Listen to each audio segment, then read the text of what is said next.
The hardest part of my life has been forgiveness. I was 16 years old and I gave birth to my first child. There was signs of violence. He was very physically abusive, emotionally and verbally abusive. I remember my cousin looking to me, he says, if you don't do something soon, you're gonna be dead. I didn't see my child from Monday to Thursday because I worked 3 to midnight at a McDonald's. I wasn't seeking God. I was just living my life. So if I went to Sunday Mass, then I was good. I filled my quota for the week. The last thing I wanted to do was to face Jesus. I kept remembering that God hates divorce, and that's something that kept coming into my mind. Yeah, it's bad, but God hates divorce, and you're not supposed to get divorced. I just remember crying out to God and apologizing, fix this for me. I just wanted anything to be different. I'm so grateful for the fact that the Lord never left me. He continually pursued me. He always forgave me. He didn't leave me. Stop in the middle of the chaos. Stop in the middle of the pain. Stop in the middle of everything that's going on around you and look for God. And what God almost audibly spoke to me was, if you're a woman of God, you have to be a woman of forgiveness.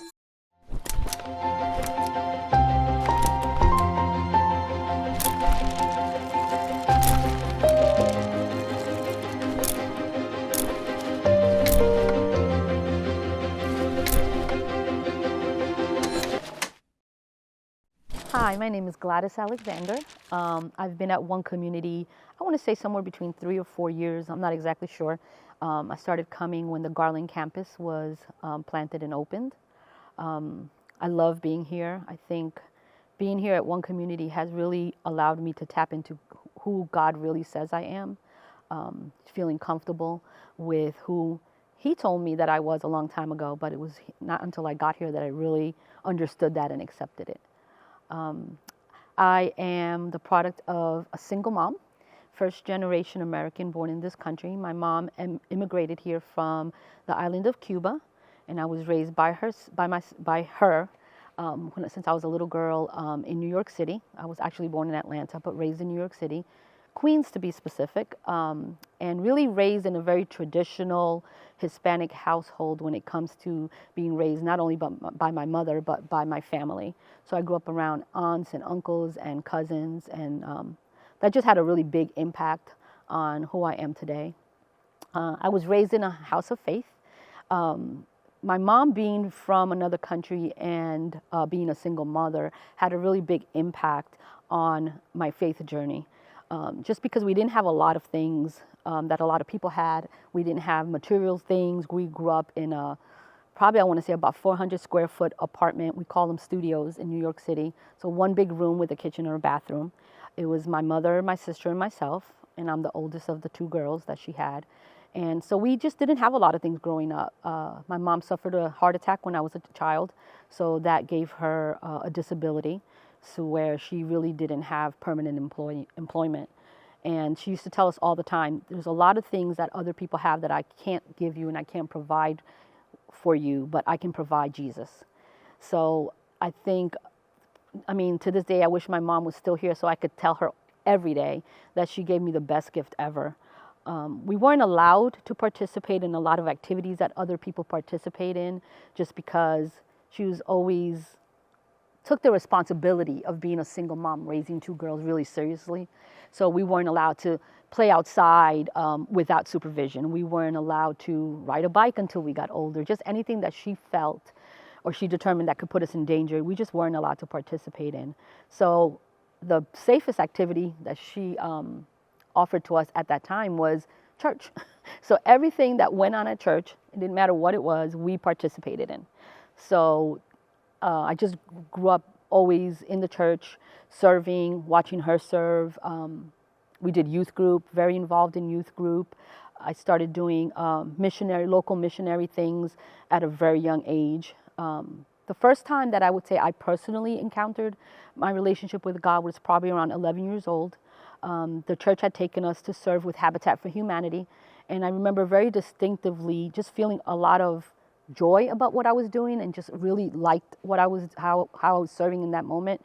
And I remember asking God, just tell me what I'm supposed to be when I grow up, because I really enjoyed the Habitat for Humanity experience.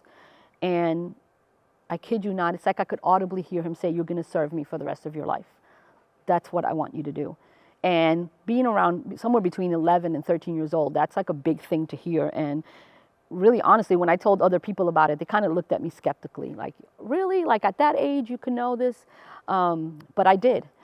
The confusing part came for me was when I was growing up, I went to a Catholic school. So even though my mom raised us as Baptists, we were going to Catholic school. So the doctrine and the theology just had a lot of different aspects about it, and things that I knew I shouldn't believe in and I shouldn't do and I shouldn't dabble in. But it was kind of difficult to differentiate between those things because my mother's family, part of them were Catholic, and then we were Baptist. So there was a lot of difficult times growing up when it came to faith. I loved going to church and I loved serving in youth group, but then when I would go to school every day, I would get these conflicting theological things that I was like, okay, my pastor at church is telling me to believe in this, but the nuns are telling me to do this, right? And I would get chastised and in trouble. And to be honest, back then the nuns would even whoop you because I didn't go to confession and I wouldn't go confess to a priest and I hadn't received any of their sacraments and things like that. So there was a period of time that was really difficult to be a Christian when I was a younger girl. But I thank God that I had a pastor at our Baptist church that I grew up in, Elmhurst Baptist Church in Queens, New York, that was just very solid when it came to teaching the word. And he always told me to be respectful to the nuns, to not counter them with what I knew was truth, but be respectful of them, but to know what was truth. So even as a kid, it's like I felt like I was always in apologetics. I was always trying to say, well, why do you have to have that statue? And why do you have to pray? And why does the priest have the power to absolve my sins? And this is like as a kid, like I'm talking between the ages of 11 and 13, having those kind of debates with nuns. So needless to say, I got a lot of whoopings and I got in trouble a lot. I got sent to Sister Barbara's office quite often. And then after that period of time, I went into regular high school. So when I say regular high school, I didn't go to a parochial school anymore. I went to a public New York high school.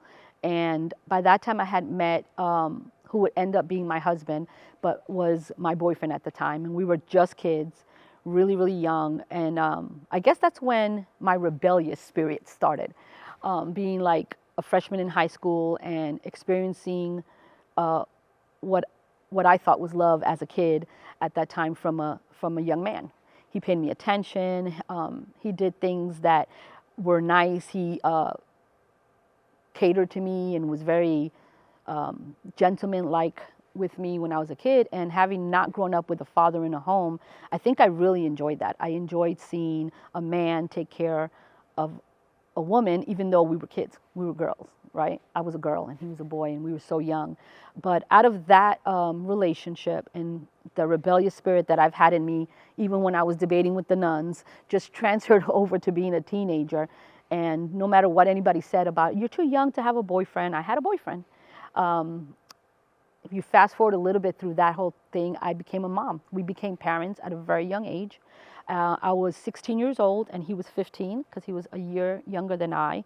And on June 5th, 1986, being 16 years old, I gave birth to my first child. And I can't even put into words how difficult that was. Just a really difficult time. At that time in mid-80s, early 80s, in my community, pregnancy wasn't something that happened a lot. Teen pregnancy. And if it happened, we didn't know about it. I guess they had to take care of it in other ways, or they either moved the girl away. But that wasn't my story. My story was I had my child and started to raise him alongside his dad. And we were really young. We had a lot of support from both of our families, but it wasn't easy because you're still a child, right? So you have all these adult responsibilities, but you're a child, and now you're an adult raising a baby, but you have to still answer to your parents and the things that they wanted. And then for me particularly, coming from a broken home, I didn't want a broken home for my child. So I did everything I could to try to make that relationship work. I thought, that's it, I'm gonna be with him for the rest of my life. We have this baby. And at the time, I was genuinely head over heels in love with the father of my child. I think a combination of being young, coming from we were from the same culture, but we were from different values at home and different ways of being raised, really had a big impact on the eventual failure of our relationship and our marriage. We didn't get married right away. We waited until our son was 4 and we got married. But immediately into the relationship, I would even say even before probably my son was born, there was signs of violence coming from my ex-husband. So he was very physically abusive. He was also very emotionally and verbally abusive. And there's just countless stories that I really don't want to go into extreme detail about. But there's just so many stories of physical abuse.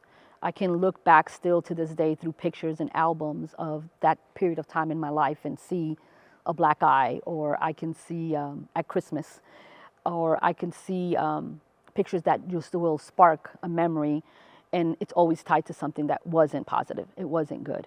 I think if I was to ever go back and be able to relive that time in my life before I made that decision, is to tell myself as a young girl, you know who you are and you already know you belong to God.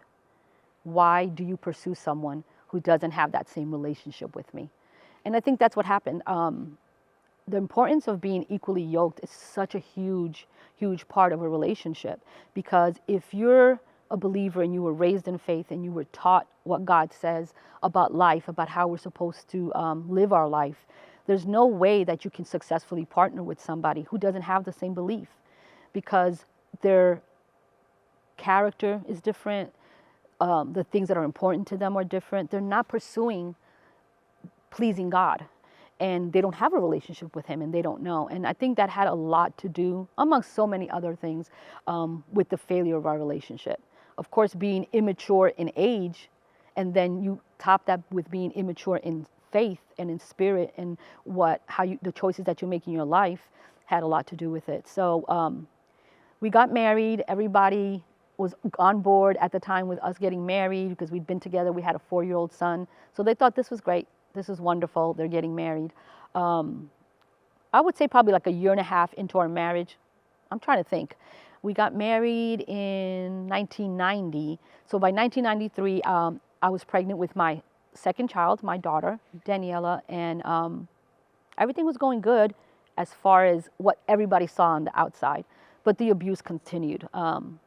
My ex-husband really took to heart being a young man and wanting to have relationships outside of the marriage, and that was a continuous battle. He still wanted to go out and do things with his friends, in and out of employment, not having steady income. And it wasn't all his fault, even me. I tried to fill myself with shopping and having things outside of my marriage that would fill me as far as material things. I didn't make good decisions with money, and we were always having to depend on somebody to help us pay the bills every month. And when you're raised as a young person and you dive into this relationship, these adult relationships, but you never really had to manage your own money. You never really knew how to pay bills. It just caused chaos in the home. You tap all that lack of responsibility, lack of maturity, and now we don't know how to pay bills, and we don't know how to manage and budget our money, and we still want to be young. We still wanted to, go out and have parties with our friends. We still wanted to go to the club at 16, 17, 18, even 19 years old. We were just starting that part of our lives. So needless to say, it was a very chaotic time, and all those mismanagements of everything just burdened us more, burdened the marriage more, and made it for more abuse, more arguments, more fights. Even sitting here reliving that, it's like crazy when I start to think about how far away I was from God, because the last thing I wanted to do was to face Jesus. I mean, I did not want to be at his feet, being held accountable, knowing that, hey, Gladys, you're messing up. So I wasn't seeking God.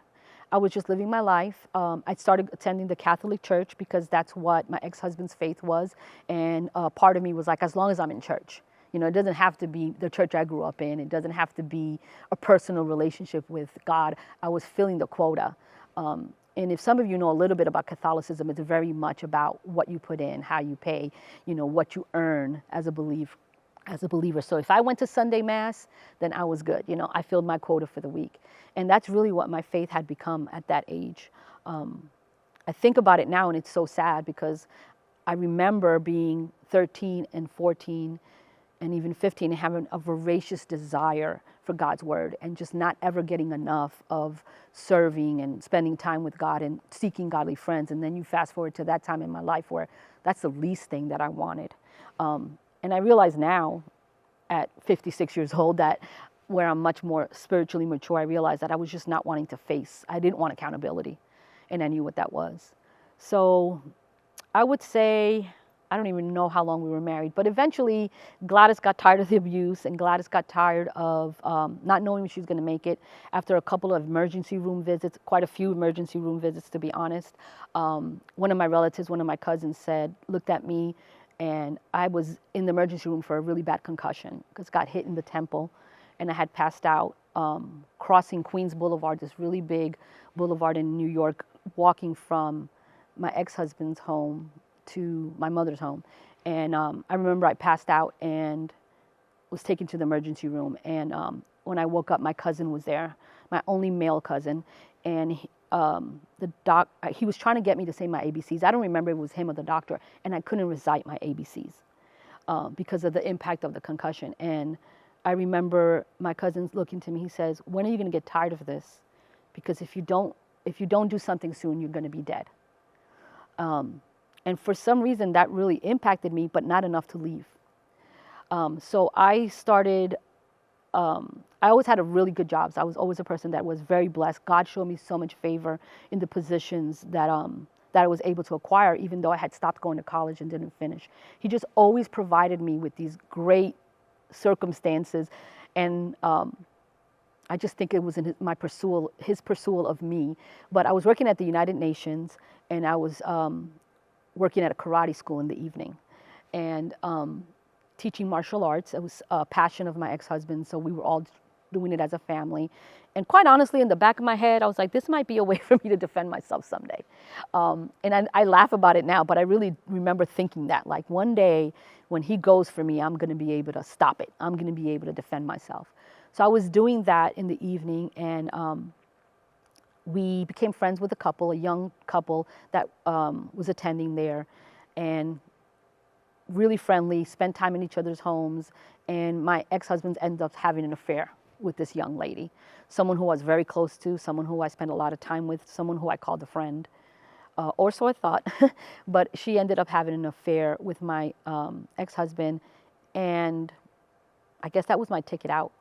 I couldn't take it anymore, and I confronted her and I confronted him, and it was very much aggressive towards me, almost like, you did this, you put us in this situation because we were friends and we spent so much time together. But what I did is I begged him to move. I said, I can't be in New York, I can't be in the same environment where everybody knows that you did this to me with my friend.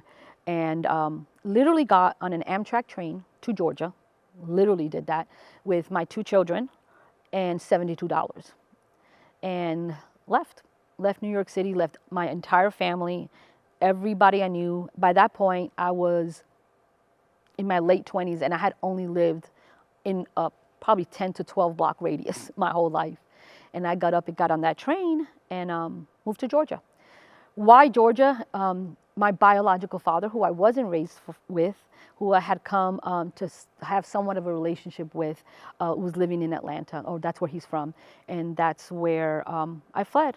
And he offered me a place to live, or actually my stepmom offered me a place to live and stay while I kind of got on my feet and got my life together.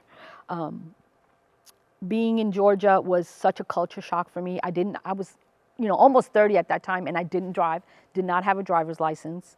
And I lived in a place where I could not survive without driving.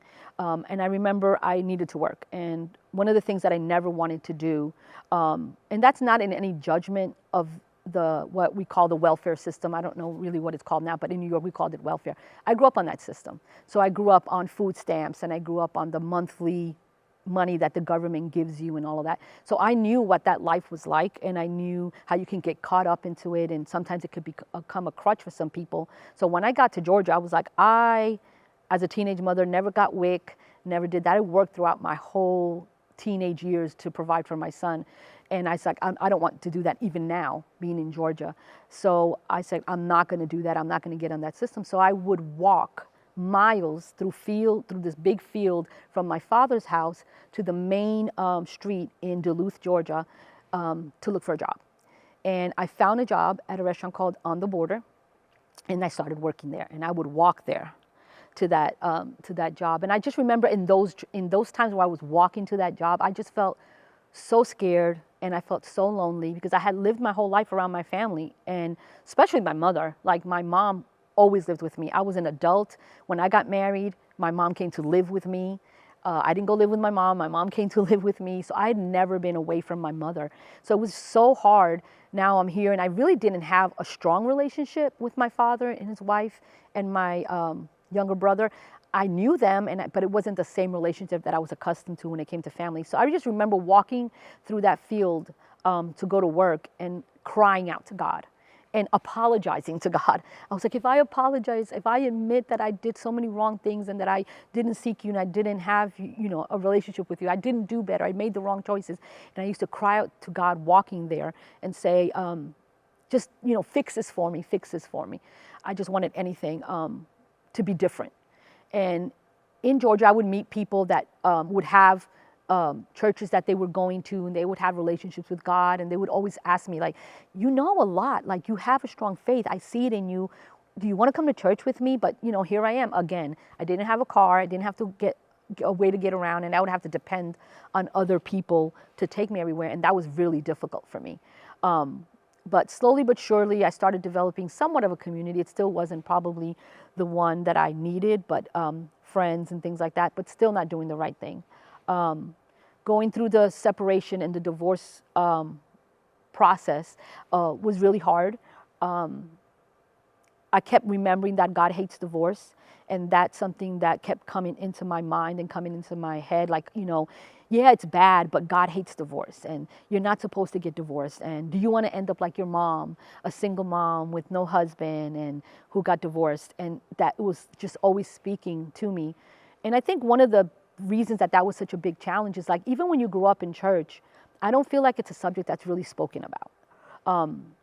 They talk about divorce and they talk about restoration, but they talk a whole lot more about making your marriage work and what God says about marriage. But what happens when you're in a marriage that you might end up dead from? Nobody addresses that, at least not where I came from. So I just didn't know how to go. I didn't know what to do. I didn't know if I should go back to New York and try to make it work. I didn't know just really what the outcome was going to be of my life, because it was very scary to think that I was away from my whole family in a different state, and I had these 2 kids. And, there's things going on because my son was about 9 or 10 years old, and he's trying to get used to a whole new culture. He didn't feel like free like he did in New York. He didn't have people that he could call and say, oh, can I come over and play? Can we hang out or anything like that? So it was really difficult. My daughter was barely 3. I think she had just turned 3 when I got there, and she didn't speak English because she was raised around my family, only spoke Spanish. So she's in Georgia, in Duluth, where there's really not a Hispanic community. She didn't speak English. I didn't know where to leave her. I had to put her in a daycare, and the daycare, she didn't speak English, so it was like a big deal. She couldn't make friends at the daycare. So anyway, just such a tumultuous time in my life, but still constantly pursued by God, constantly hearing his voice, constantly receiving favor in all different types of ways. People would come into the restaurant and say, hey, there's a job here, and would you want to work here, and do you want to do this? It's constantly him showing up for me in my life. And at the restaurant is where I met who I'm married to now. We've been married for 25 years, my husband TC and I, and to be completely transparent, it didn't start out the right way. I still was not divorced when we started our relationship, and we both know the Lord, and we both grew up knowing the Lord, but we're doing our own thing. And we pursued one another, I think, just for friendship. The friendship ended up in a more intimate relationship, in a more romantic relationship, and not even yet having a finalized divorce, I became pregnant with my 3rd child. My husband TC and I's first child together, Nicholas, who is now almost 28 years old. So if you look at the dates, I said I was married 25 years old, 25 years, but my son is 28. So there was a period of time where, again, apparently I hadn't learned my lesson and I was in rebellion towards what I knew God wanted for me and for my life. But if I was to say anything about my story, it would be three things, right? Pursual, forgiveness, and accountability. Those are the three things that were persistent throughout my life.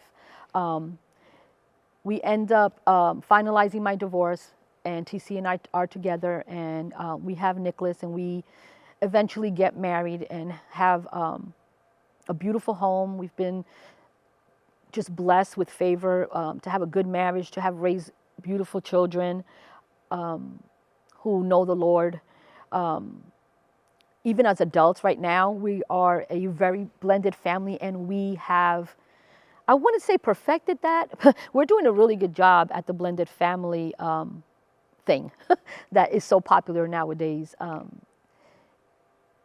I think when I talk about pursual, I think even in my anger and my resentment towards the way I grew up, not having things, in the way that I became a teenage mom, in the way that I went through the relationship that I went through with my first husband, I can honestly say that I'm so grateful for the fact that the Lord never left me, that He continually pursued me, that even through some of those concussions and those times in the emergency room, the results could have been really different.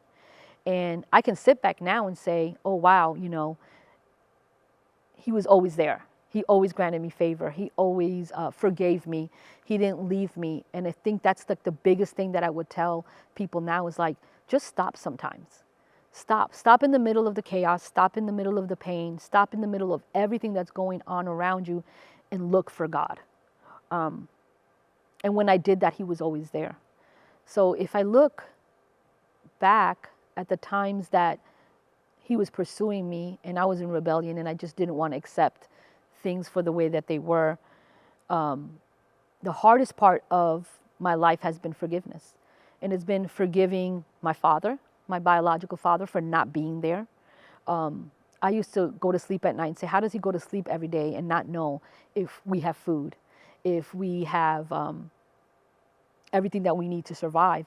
And that became so intensified as a mother at 16 years old. I was like, I have to care for this baby. I have to somehow manage to still finish high school. Didn't want to be on the system, so I went to work every day. I got out of school at 2:30 and I would be at work at 3 o'clock. I didn't see my child from Monday to Thursday because I worked 3 to midnight at a McDonald's. And I did all these things to provide for my child. And here I have a man who's a grown man and didn't take care of my sister and I. So pursual, forgiveness, and accountability, which is always there. And the Lord would talk to me about that situation. Fast forward, now I'm trying to deal with the rejection and the not being cared for by someone who I married, who I loved, who I had children with. How could he hit me? How could he hurt me if he loves me? So that was the constant theme. Why would he do this when I gave him a precious child? Why would he do this when he made vows to marry me, to honor, to love me, and respect me in church? Why would he continually step out on our marriage? Why was he unfaithful? Nobody's a perfect wife, but I worked really hard at being a good wife. So again, accountability, lack of forgiveness. And then when I got married to my husband, TC, I was like, well, God, I understand. You were going to show me. You were going to show me what a good man is. You're going to show me a man who loves you more than he loves me. You're going to show me a man that takes care of my children from my past relationship and loves them just like they were his own. You're going to show me that I can have a better life. I can live in a home, you know. Oh, I live in a beautiful home now, and my husband has always provided for me. And I don't have to worry about where he is when I'm not with him. I don't have to worry about him losing his job. He has such a strong sense of responsibility, and his relationship with God is strong. So that was taken off the table. It was taken away. So now I'm calm, and now I'm easing into life, and I'm like, oh, this is what it's supposed to be like. This is what it's supposed to be in relationship, in a good relationship with someone who knows God and someone who provides for his family. But the Lord kept just picking at my heart, pursuing me and saying, Gladys, you have unforgiveness. You hold so much unforgiveness towards your father and you hold so much unforgiveness towards your ex-husband. So I don't remember where it was exactly, but I just heard a sermon about how you look at people. And it's really, really funny because it's something that the church always talks about, right? Like, how can we not forgive people if God has forgiven us? Jesus gave his life for us. How could we not forgive people if he has done that? And I heard that all the time. My husband's, one of his first sermons that he ever preached was about changing your perspective. And I remember that sticking with me, and my own husband preaching it, and I still was like, oh yeah, that's good. But I don't know if that part applies to me after all, you know, especially when it came to my relationship with my ex-husband.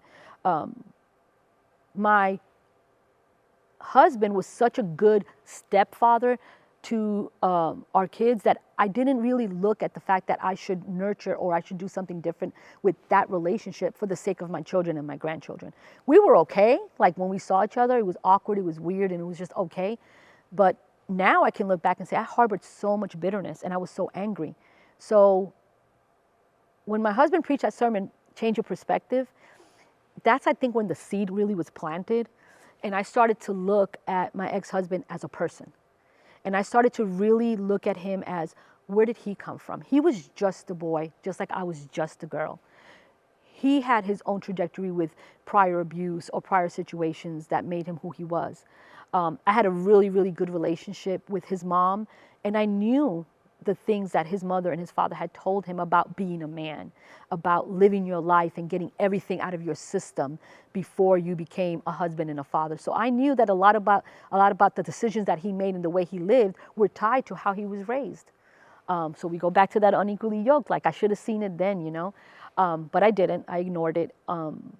So as I started dealing with that, about changing my perspective, seeing him as a human, seeing him as somebody who's flawed just like I am, and there's no difference in my flaws and my shortcomings and how I don't always please God as it is with him. And another thing that stuck out was like, I can't hold him accountable to the same standard that I am held to as someone who's following Christ if he doesn't know Christ. So what I started doing is showing grace, and I started showing mercy. And I started just looking at him as a human being. Then one day, we were at a gathering in New York City, and he introduced me to somebody as his ex-wife, the mother of his children, a woman of God. And I can tell you, like, really sitting here, I'm getting goosebumps remembering that moment. It was like, phew, this Holy Spirit just hit me in my face and was like, did you hear what he said, Gladys? He said, woman of God. So I know that I'm a woman of God when it comes to, people might view me like that at church. They might view me somewhere where I'm serving. My husband views me that way because we've been married for 25 years and he sees me that way. My children may, friends may, but for someone who caused me so much hurt to say that about me, it just flew in my face. And what God almost audibly spoke to me was, if you're a woman of God, you have to be a woman of forgiveness and you need to forgive him. And I was like, whoa, Lord, I think I've forgiven him. I mean, I'm like in the same room as him. And the Lord was like, no, you have bitterness in your heart and you have anger in your heart.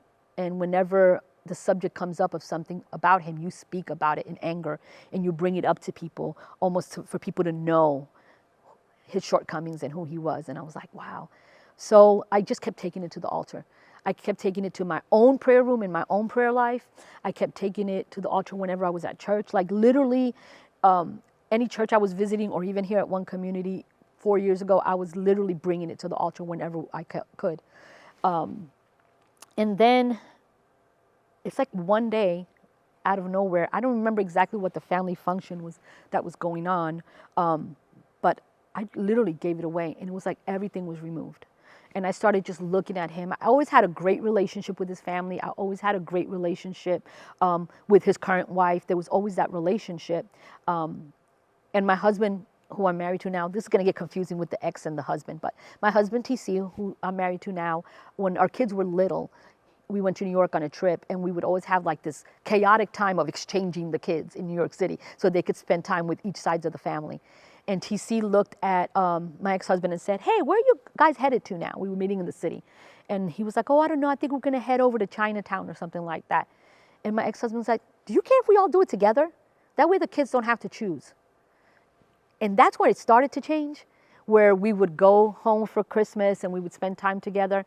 But if you look at it now, it's insane. Like, we talk about going on vacation together. We've mentioned that. He's come to our house and he stayed in our house. His wife stays at my house when she comes to visit Texas. They have a daughter together. She recently had a quinceañera, a Sweet 15 party, and my husband and I were invited, and we flew to New York to be present at that party. So it's just crazy how God continually pursued. He held me accountable, but he not only forgave me, he pressed me and pursued me about forgiveness, about how can I forgive. If I'm honest, I'm still working on forgiveness of my dad in that relationship, because even as an adult, there's so many times where my father keeps hurting me. So that's still a work in progress. But to look at myself now and look at my family now, even having conversations with other women when I try to minister or serve in other capacities, when I tell them that situation, they're like, what? You hang out with your ex-husband and his wife?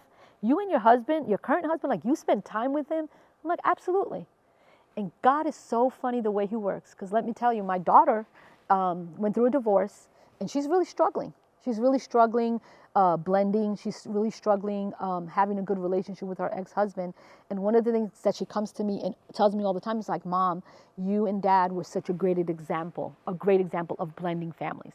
How you were able to forgive my dad, how you were able to have a relationship with him and my stepmother. Like, that's an inspiration. And she gets frustrated because she's struggling, and she knows that what she came from. She came from a great example of that. Yeah, so in forgiving other people, for me, I've been very hard on forgiving myself. Shortcomings, typical women thing, right? Like, especially when it comes to my children. My older son, because I was a 16-year-old mom, trying to learn how to forgive myself for all the times that I failed him, all the times that it wasn't the mother that he needed me to be, showing grace to myself. Even with my other children, I think that's what I'm probably the hardest on, is feeling like I may not give everybody in my life what they deserve. Very hard on myself. I can tell you that I can extend a lot of forgiveness to people. I'm not a grudgeful person. I try not to hold grudges, and especially in the last 3 to 4 years, I've really tried to not hold grudges against people. I'm still working. There's some couple of areas there and a couple of people that I'm so struggling with, but forgiving myself is probably a challenge. Learning that if I leave it at the altar, that's where it needs to stay. My husband, that old cliche, if you're going to worry about it, don't pray. And if you're going to pray about it, don't worry. Still struggle there. Still struggle. I still go back and relive moments and say, oh gosh, I wronged that person, or I did that wrong. I could have done that differently. That's one thing that I really also try to do now, is as soon as I realize it probably could have been handled different, I try to address that. I remember praying to the Lord, when I do wrong, convict me. Convict me in my heart, convict me in my spirit.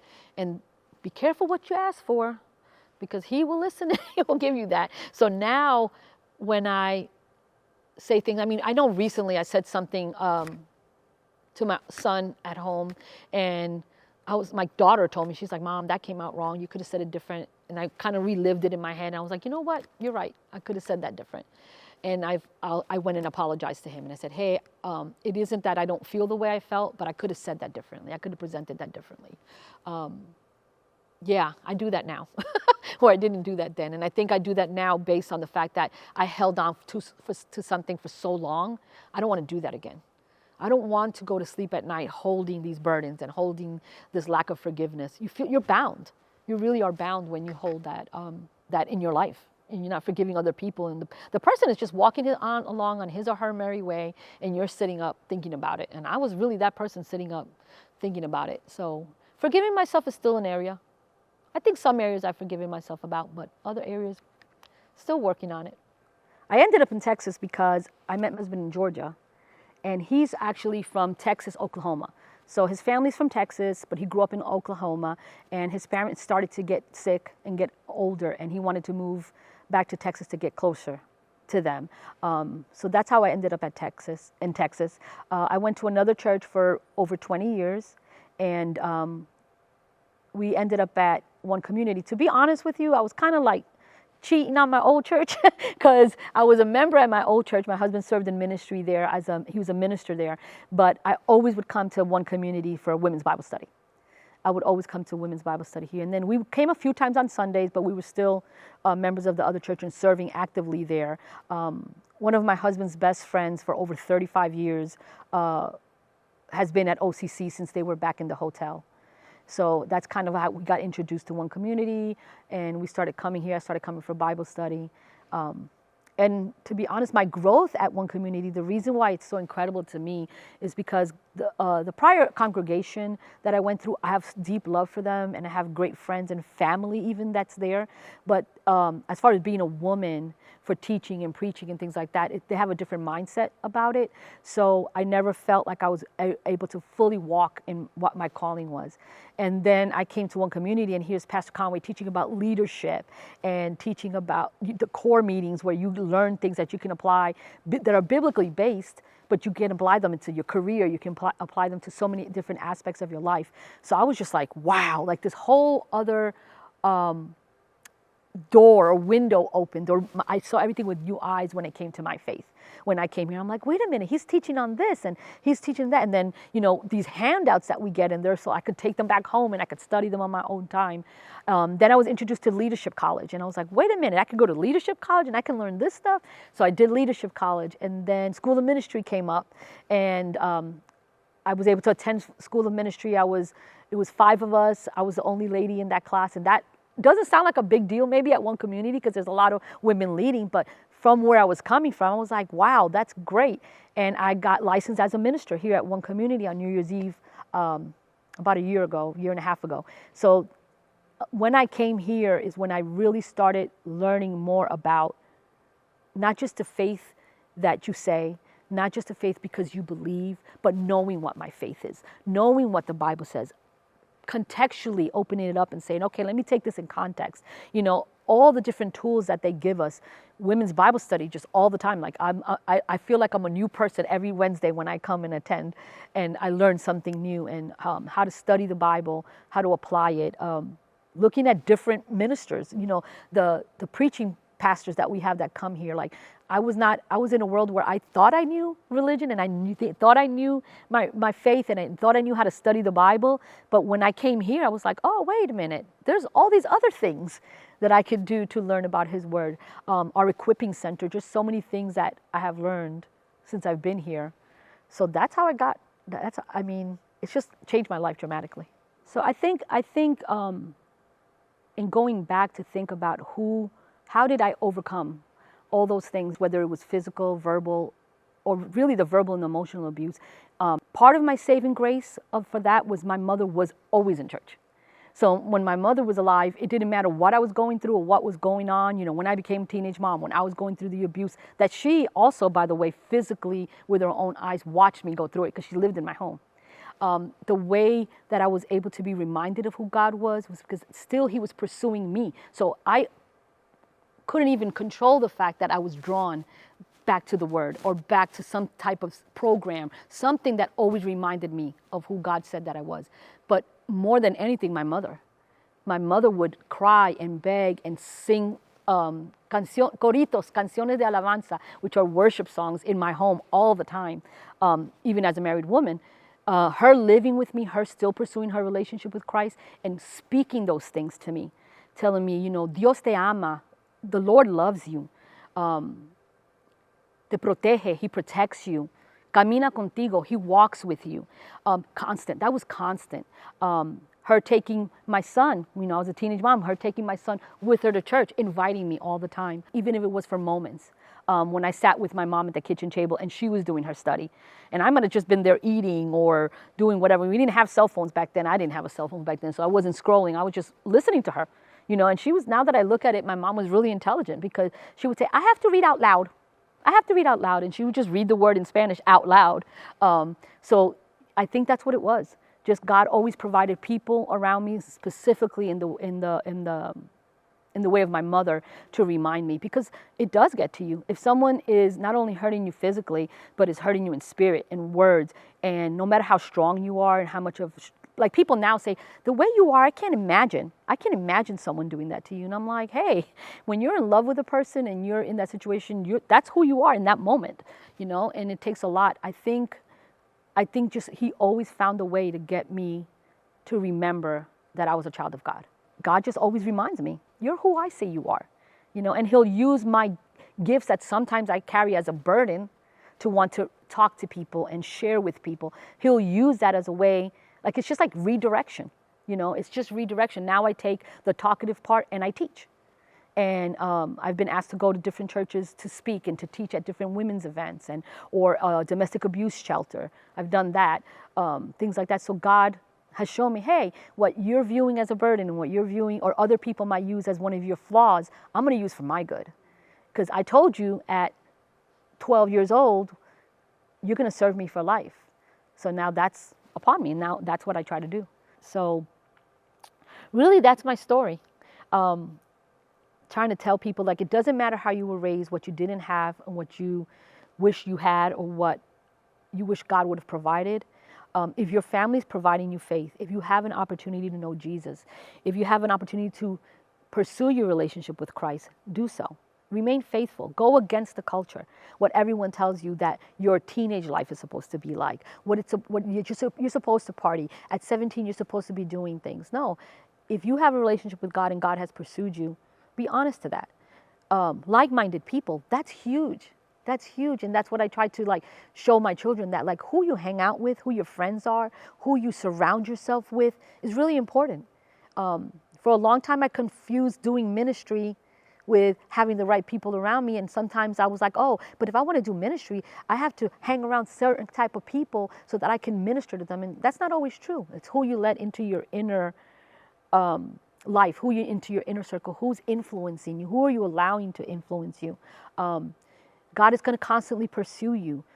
Listen, stop, and listen to who God says that you are. Extend forgiveness. Don't keep record of wrongdoing. Don't keep holding every little infraction against somebody. And understand that, hey, everybody was once a girl, everybody was once a boy. We all have different things that impact us, different reasons why we are who we are and how we are. And we're all just trying to do this life together. Show grace, extend mercy, change your perspective, look at things differently. Still, as an adult, I struggle with acceptance. Not so much being part of the culture, because I'm not so concerned at my age with being hip or being part of the culture, but I do still struggle with people liking me. What do people think of me? I'm a very big chatterbox person. I will talk to the wall if I can.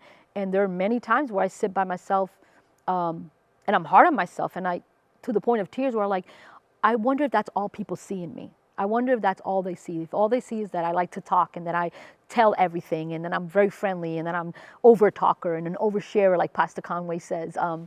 So I'm constantly concerned with that. But I have to go back to God's pursuit of me. Who did he create me to be? How does he want me to be? What does he think of me? I constantly have to go back to that in looking at myself internally and looking at other people. And then accountability. Pursual, forgiveness, accountability, 3 pivotal things in my life. I'm accountable to myself, but I'm accountable to God. And we have to stop looking the other way and excusing things that we do or things that we indulge in or things that we say because it's not a big deal. It's a big deal to God. But then there's grace and there's mercy. So I just think that's my biggest thing now as an adult. What I'm doing is just really trying to know God more intimately, putting his word on my heart. So my mission now is just to always present Christ to people. Whether I'm in the supermarket, it doesn't matter where I am, I'm trying to present Christ. I've been blessed to be able to go through to several mission trips with one community, which has been the biggest blessing. So in his pursuit of me, now I'm pursuing him. So if I was to want to encourage someone who's in a domestic violence situation, whatever your life is, I really like to address specifically if you're in a domestic violence situation and you're in the church and you're serving and you're in community with your church, or whether it's one community or another church, understand that that's not what God wants for you. He doesn't want you to hurt. He doesn't want you to be in pain at the hands of someone else. We're going to experience hurt. We're going to experience pain, but you should never be in a situation where you're scared at the hands of someone that you love, where your life could be in danger, where you could be hurt. That's not what he wants. So put everything aside, all the stigmas, all the things that people say, and find someone that you can trust, whether it's a church, whether it's an organization. I mean, I had to reach out to shelters. Never was in a shelter, but I reached out to domestic abuse hotlines. Find someone, find one person that you know follows God, that you know you could trust, and just ask for help. That person might not be the one to take you out of that situation, but they might be the person that can lead you to get out from that situation. If you're in an abusive situation and you attend one community and you see me, come to me. I'll be that person. I'll be that person to guide you, to pray with you, to help you, to let you know that there's life beyond that. God does not want us to die at the hands of someone that says they love us or that we think we love. That's not what love is. You can love Jesus and be in a domestic abusive marriage or relationship and still serve him with your whole heart, but leave that situation. He doesn't want you to stay in that situation. That's not love. As far as unforgiveness, constantly remember that you're forgiven. Constantly remember that when you don't forgive, you're bound, you're tied. You're not living to your full potential. You're not living, your mind doesn't have the clarity and the freedom to pursue God wholly if you're holding on to resentment and bitterness and unforgiveness. And as cliche as it sounds, we are to extend forgiveness. The word tells us repeatedly how we're to extend forgiveness. Do it to free yourself and to be obedient to God. Jesus, to me, is not only everything, because I learned in my age to see things through the lens of who he is. But he's also, if I was to put specific titles, he's a pursuer, a protector, he's a father, he's an encourager, he's an accountability partner. He is a reminder of how great and how vast love can truly be. Yeah, that's what he is. Father, I just come to you now, thanking you for this opportunity. Once again, you've provided an opportunity for me to share my testimony and to just share with people how you show up and show out, like my husband says. How there's so many times where we feel that we're alone or we're going through things because of the choices that we make or the circumstances that we're in, but you show up and you show out. Thank you for reminding us that you are God and you are God alone, and that there's nothing that could separate us from you once we've given our life to you, Father God. Thank you for allowing me to share about pursual and accountability and forgiveness, Lord. I pray that you just use this time in this video, in this testimony, Father, just to shine light in the life of some young lady or some woman that might be going through the same situation that I've lived through, Father. To remember that their father might not be who they needed to be, their husband, their mate, somebody might not be the male in their family that they needed them to be, but you are God and you are our Father. I thank you for your constant pursual, Father, of us, your constant reaching out to us, Father, a constant reminder daily that you are in our life and that you're working all things together for the good of those who love him. I thank you for the opportunity to be part of this church and this congregation that takes seriously our growth in the knowledge of you and your word, Lord. I thank you for the opportunity to be surrounded by people that love you so much that they're willing to pour out into us and teach us and hold us accountable, Lord. I thank you, God, for just being God, for the sacrifice of your Son, Jesus, and for our salvation, Father, and for walking with us in the journey of our sanctification. Thank you, I bless you, and I love you. Amen.